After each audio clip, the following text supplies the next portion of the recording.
नमस्कार भाई लोग, कैसे हैं आप लोग। तो आज के इस वीडियो में एक बार फिर से मैं आपका बहुत ही ज़्यादा स्वागत करता हूं आपके ही अपने चैनल टेक्निकल ट्रेडर में। और बताइए कैसा रहा आज का आपका ट्रेडिंग सेशन।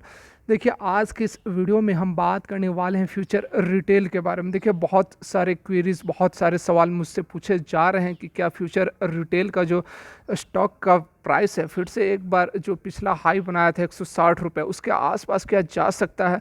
बहुत सारे सब्सक्राइबर्स हैं जो कि ऊपर के रेट्स में फंसे हुए हैं। 150, 150, 160, 170 तो नहीं गई थी, मतलब 160 तक की ही बात करेंगे। 160 के लेवल पर खरीदारी की हुई है और वो लगातार मुझसे पूछ रहे हैं कि वो क्या करे, लॉस बुक कर ले, एग्जिट कर ले। तो देखिए इस वीडियो में हम इसी पर एनालिसिस करेंगे, इसी सवाल का जवाब खोजने की कोशिश करेंगे कि आखिर प्रॉब्लम क्या चल रही है और आने वाले समय में फ्यूचर रिटेल का प्राइस मूवमेंट यदि होती है तो कहाँ तक जा सकता है। क्या आपको एट प्रेजेंट लॉस बुक कर लेना चाहिए या फिर आपको वेट करना चाहिए। तो देखिए इस वीडियो में सारा कुछ जानने की कोशिश करेंगे, आपके जो भी क्वेरीज हैं उनका जवाब देने की कोशिश करेंगे। तो रिक्वेस्ट एक ही करना चाहूँगा कि यदि मेरा प्रयास आप लोगों को अच्छा लगता है तो एक लाइक करके हमारा हौसला बढ़ाएं ताकि और भी अच्छी वीडियोज़ आप लोगों के लिए बना सके। तो चलिए वीडियो को आगे बढ़ाते हैं। यहाँ पर आप देख सकते हैं हम बीएससी के साइट के ऊपर आ गए हैं। यहाँ पर देखिए मार्केट कैप की यदि बात करें तो 5,439 करोड़ की मार्केट कैप हमें यहाँ पर दिखाई दे रही है। लेकिन जो चीज़ मैं आप लोग को बताना चाहता हूँ वो देखिए यहाँ पर है, मार्केट डेप्थ की मैं बात कर रहा हूँ। देखिए मार्केट डेप्थ की यदि बात करें तो 8% लगभग 1.5 बज रहे हैं। यहाँ पर बाई के जो ऑर्डर्स हैं 90,000 के आसपास लगे हुए हैं। 90,087 ये अपडेट हो रहा है, तो 87,000 के आसपास बाई के ऑर्डर लगे हुए हैं और सेलिंग के जो ऑर्डर लगे हुए हैं 1,63,919। तो यहाँ से तो थोड़ा हमें यही हिंट मिल रहा है कि एट प्रेजेंट भी जो सेंटिमेंट्स हैं वह बियर्स के फेवर में ही सेंटिमेंट्स है, क्योंकि लगभग डबल यहाँ पर सेल की क्वांटिटी लगी हुई है। देखिए और हम आगे बात करते हैं, थोड़ी चार्ट पर चलते हैं, वहाँ से कुछ समझने की कोशिश करेंगे। देखिए यहाँ हम वन डे की यह कैंडल है, लेकिन इस चार्ट को समझना काफ़ी ज़रूरी है, उसके बाद ही आप आगे की एनालिसिस कर सकते हैं। एक चीज़ आप यहाँ पर ध्यान, इस रेंज में देखो आप, जब से यह लोअर सर्किट टूटी है उसके बाद से देखो ये इतने दिनों में ये किसी तरह का मोमेंटम नहीं दिखा रही है। बिल्कुल फ्लैट सा इसमें बना हुआ है, या फिर फ्लैट बोले या फिर निगेटिव ही गिरावट ही हमें देखने को मिल रही है। और एक चीज़ और आप ध्यान दो वॉल्यूम की। देखिए वॉल्यूम बिल्कुल ड्राई होते हुए हमें यहाँ पर दिख रही है। नीचे में आप देखो इस रीजन में, यहाँ की बात कर रहा हूँ मैं, ये इस रीजन की वॉल्यूम देखो काफ़ी ड्राई हो चुकी है। तो इससे देखिए हम क्या समझ सकते हैं, क्या कंक्लूड कर सकते हैं।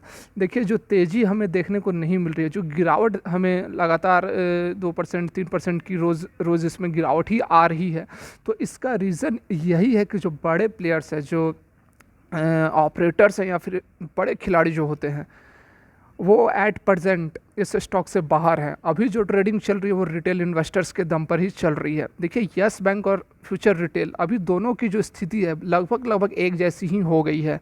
बहुत दोनों में एक जैसा ही गेम चल रहा है। यहाँ पर आप देख सकते हो, देखो मैं जो बात बता रहा हूँ आप अभी सेटिस्फाई हो जाओगे कुछ समय में, बस वीडियो को आप देखते रहो ध्यान से।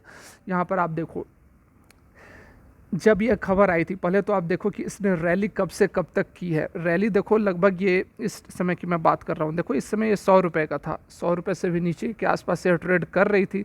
लेकिन उसके बाद देखो इसने जो हाई बनाया था इस दिन को 162 रुपये का, 100 रुपये से 162 रुपये का इसने हाई बना दिया, मतलब 60-65% का रिटर्न दे दिया एक सप्ताह के अंदर ही, देख सकते हैं आप। उसके बाद से यहाँ से जो है लगातार गिरावट जो शुरू हुई है, अभी तक गिरावट रुक नहीं रही है। तो देखिए ये बताने का मेरा मकसद क्या है। देखिए बताने का मकसद एक ही है कि यहाँ से बड़े जो खिलाड़ी हैं वो बिल्कुल आउट हो चुके हैं। कैसे आउट हो चुके हैं यह अब आप समझ जाओगे। यहाँ पर देखो, यहाँ पर ये जो 160 रुपये की 162 रुपये का जो हाई बना था, ये उसी समय की बात है जब डील वील चल रही थी कि लगभग अब क्लियर ही होने वाला था कि अब डील फाइनल होने वाली है। उसी समय की यह खबरें चल रही थी, उसी का ये मोमेंटम और रैली आपको देखने को भी मिली थी। लेकिन उसके बाद 162 के हाई बनाने के बाद लगातार यहाँ गिरावट शुरू हो गई और इसने 95 तक का लो बनाया। एक चीज़ आप मेरे को बताओ, 162 का हाई बनाने के बाद 95 तक का जो लो बनाया, इस बीच में जो माल बेचा गया, जो प्रॉफिट बुकिंग की गई, मेनली मैक्सिमम की मैं बात कर रहा हूँ, किसने की? रिटेल इन्वेस्टर्स ने की या फिर बड़े खिलाड़ी ने की, ऑपरेटर्स ने की? आप जवाब दो, कमेंट करके बताओ।